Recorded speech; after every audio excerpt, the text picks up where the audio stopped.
I'm sorry, but your left foot was completely severed at the ankle. What? It didn't even hurt that much. And if we can find the foot, we'll attempt to replant it.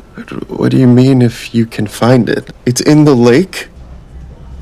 The only problem now is, the severed limb has already sunk to the bottom of the lake. Dr. Park immediately called the rescue team to dive in and retrieve it. He also sent 2 interns to the site to bring the severed limb back intact. However, after searching underwater for a while, the rescue team only brought up a pile of trash. They couldn't find the man's left foot. Meanwhile, the man's condition was worsening. After cleaning the wound, his left foot incision started bleeding heavily again. What was even worse was that the bleeding wouldn't stop, but if they chose to tie off the blood vessels, even if they found the severed foot, it would be impossible to reattach it. Let's get him to the OR. We need to fully close the wound.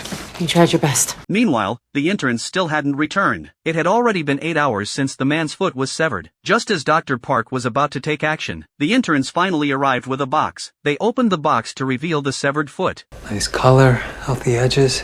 Great work.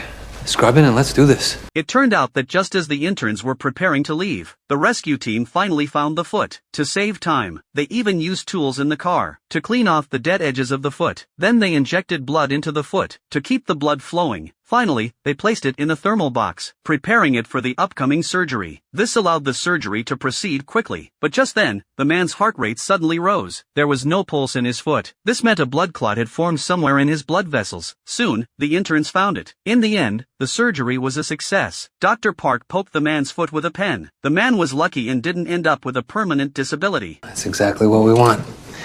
6 months of PT and you should be up on your feet walking again. Thanks, Doc, for holding out and not giving up on me and my foot.